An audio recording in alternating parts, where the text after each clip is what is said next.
Okay, we are now ready to take the thread that we created in the previous video and weave it into a complex fabric. Now you'll notice that my 3D view looks different from where we left off. See, my thread is completely flat, and that's because I closed and reopened my project. And when you do that in Designer, the viewport will just revert back to its default settings. So to access these settings, again, you need to come over to the Material menu here, go to Default, Edit, and in the Material Properties, find the Height section. See, in my case, it's set to the default one, but if I push it up, I can see my displacement again. Now, at this stage of the project, we don't really need any displacement. Plus, keep in mind that it can also make things slower. So I'm just going to turn it off completely. Also, now that I'm looking at my node arrangement, I realize that I forgot to connect that last node we added. So let's just replug it quickly by clicking here while holding Shift, then letting go over the new output. Okay. We're now good to go. There's just one last thing I'd like to do before we continue, and that is organizing our graph a little. Even if it looks simple, things can quickly get out of hand, and if you don't pay attention, you can end up with one of those spaghetti fests that you may have seen on the internet, and we don't want that. Designer ships with tools to help you keep things neat and tidy. You will find them in the toolbar here at the top. We can, for example, add commands to our graph, which is pretty useful if you want to guide either a different user or your future self. Then we have the dot node, we'll talk about this one later. And we have the frame tool. Now the way it works is that you select the nodes you want to group, then you click on the frame icon and boom. All your nodes now belong to that frame and you can move them around like so. You can of course rename your frame. I'm going to call this one base thread. And you can change its color, which is quite important because it means you can color code your graph. I personally tend to use specific colors for specific parts. For example, I always use gray frames for grayscale maps like the roughness or the metallic, and bright violet for the normal, and so on. And with that logic in mind, I can read any of my graphs at first glance, which is very handy. Now for this project, feel free to choose whatever color you want. I'm going to stick with the default blue. What matters is that we have that first group of nodes bundled in one box. We'll try to do it for every logical step of our process, so you can try to guess ahead when it makes sense to add a frame and when it doesn't. Alright, we're now ready to turn this individual bit of thread into a fully woven fabric. It sounds a bit intimidating when you put it that way, but remember again, you can always break down complex structures into simple elements. So when we look at any kind of weave, what we see is actually a repetition of the same element over and over again. And to be more specific, we have two repetitions going on in a fabric. We have the warp, that is the threads that go vertically, and the weft, that is the threads that go horizontally. And we can just tackle one at a time. So let's start with the weft. It should be easier because our thread is already in the right position, and all we need is find a way to repeat it, or in designer lingo, to tile it. So let's just type tile in our quick search and see what we got. So we have these orbs at the top of the list. They're just ready-made materials that you can use when you don't want to create something from scratch. So let's just skip those. And below are the tile nodes we're looking for. We have tile generator, tile random, tile sampler, and each of them is available both in grayscale and color. And here again, you might wonder, how do I know which one to pick? And the answer is you don't, not in the beginning anyway. So the key here is really to experiment and play around with the nodes you encounter. Also, read their descriptions. For example, in this case, we know that tile random is probably not what we're looking for. It leaves us with tile generator and tile sampler. Both are very similar, but the tile sampler is a bit more advanced, so we'll deal with it later. For now, let's just bring in a tile generator grayscale. Okay, as you can see, it looks pretty harmless with just these two inputs.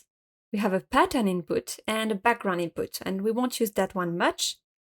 The pattern input is expecting the element that you want to tile.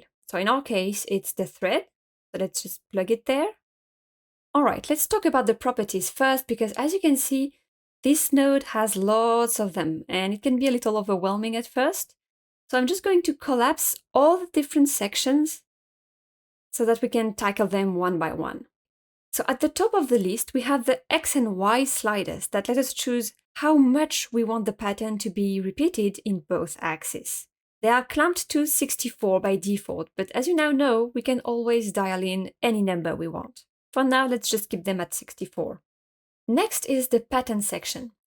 This one is important because, as you can see, even if we plugged our thread in the pattern input here, it still doesn't show in the 2D view. And that's because the pattern here is set to the default brick. So we need to change it to image input. There you go.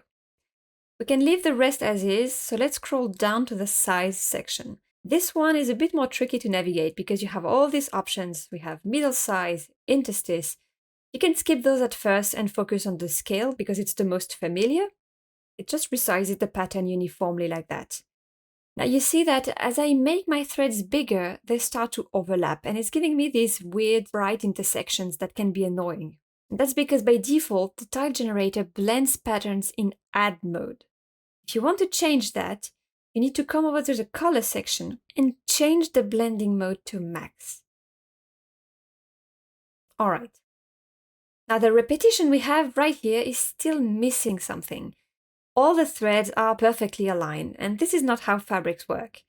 So what I would like is to offset them, and I can do this by going to the position section here, where I have this offset slider. Now I could eyeball it like that, or if I want a perfect offset, I can just type in 0.5. Okay, it looks better now, but we still have the problem of these big gaps between each row. Ideally, I would like this tiling to be very tight and dense, and you can see that I can't really get there with the size parameters only. So this is where you need to balance the effects between different parameters. In our case, we will need to play with both the number of repetitions here and the scale here. So let's jump back to the X and Y amount. What I'm going to do is, first I'm going to break that 64 limit by typing in a large number like 200, for example. And you see that when I do that, it also expands the slider's range accordingly. Now what I want is to add more threads on the vertical axis, which is the Y axis. So let's just push that slider until there are almost no gaps left. I think somewhere around 800 is fine. I may also take the X down a little to, I don't know, 120, for example. Now you see that because I increased the tiling on one axis and not on the other, it has distorted the threads, and it also made them much smaller and darker. That's why we need to go back to the size parameters and make a few changes. So first I'm going to drastically increase the scale, set it to 5. Then to get the shape of the thread back, I can simply play with the X and Y interstices. Like so. All right, we are almost there for the weft. But now that I look at it, I feel like the result we have here is a bit too uniform. So I'm going to break that uniformity by first decreasing the offset so that we have a more dynamic structure. See, like so. Then you see that in almost all the sections, we have an option to randomize. Well, you can get crazy with it, but in our case, we want to add just a pinch of randomness to make things look more natural and realistic. So feel free to experiment with it. Just keep in mind that usually you need to aim at very low values, like 0.01, 0.02, something like that. All right, it took us some time, but we made the first half of our fabric. Now it's time to tackle the warp, so the threads that go vertically. We could reuse the same technique, creating another tile generator and just rotating the threads, but instead I'd like to show you another approach. In the search bar, let's type in directional and choose one of the directional noises. I'm gonna go with that light one here, directional noise 3.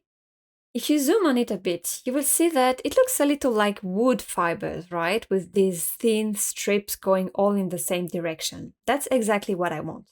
We have a few parameters to play with, and the first thing I want to change is the rotation, because remember, it needs to go vertically for a warp. So let's just type in 90 degrees. And I'd also like to scale it up, let's say up to 3.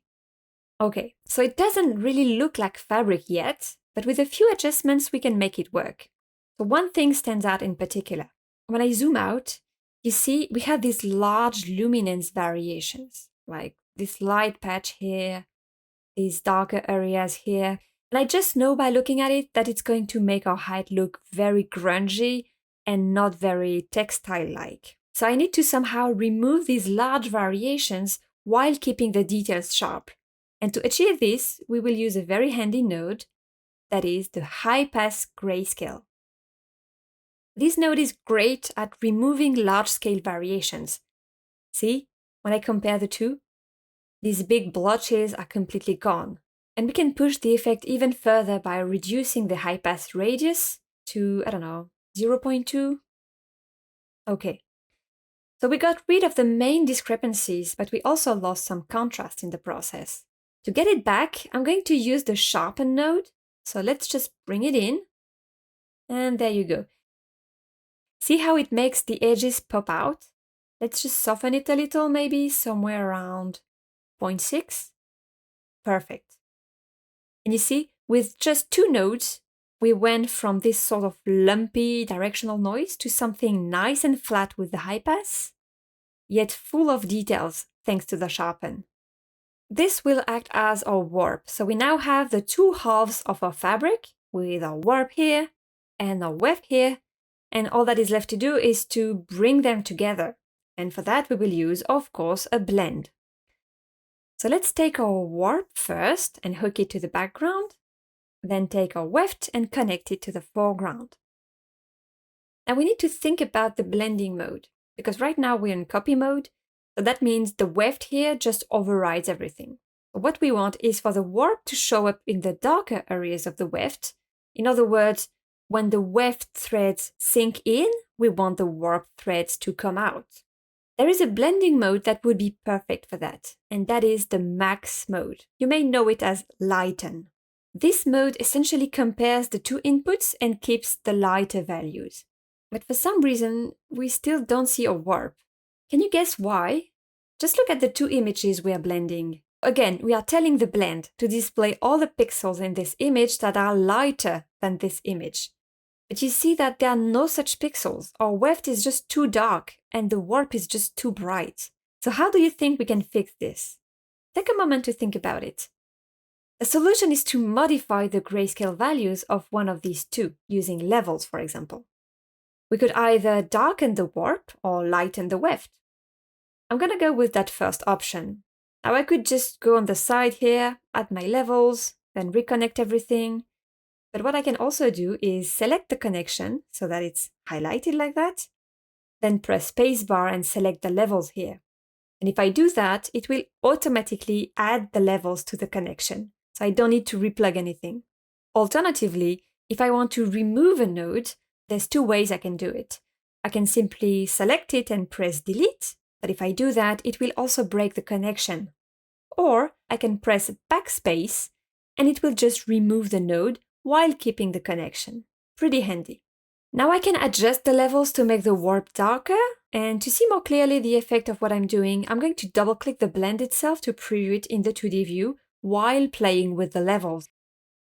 In this case, I'm not interested in remapping the input values. I just want to uniformly darken the whole image. So I can just take the out arrow here and decrease the lightness like so. And you see that as I bring down the light values of the warp, the weft starts to appear. Now at this point, it's hard to tell if what we did looks good in 3D or not. So let's reconnect everything by left-clicking while holding Shift and redocking here. Okay, wow, it's definitely making a difference, but it's so dark and noisy that it's hard to tell. And the reason why it's so dark has to do with how our ambient occlusion works. Remember, the ambient occlusion is that node we added at the very beginning with the normal, and its role is basically to create shadows in the hollows and cavities of a material. And you see that it's now mostly black. Fabrics tend to darken easily because the threads are so tiny. So let's just go in the properties of the ambient occlusion and there decrease the height to a very low value, like 0.01. Much better. All right, there's one last node I'd like to add to wrap up this base fabric. When I look at the result in the 3D view, I realize that the scale is still a bit off. It's a bit too large actually for what I have in mind, so I'm going to add a transform 2D and divide the whole thing by 2. Perfect. We'll discuss the question of the scale in the next episodes, but for now, let's call this one done. And the best way to do it is to frame our work, remember? So let me select the nodes, click on Frame, and let's call this one Base Weave. So in this video, we saw how you can tile an element using the tile generator and how you can play with both the amount and the scale to build something very specific. We also saw how we can refine a noise by using tools like the high pass and the sharpen. In the next video, we'll see how we can create ornaments procedurally to add them to our weave.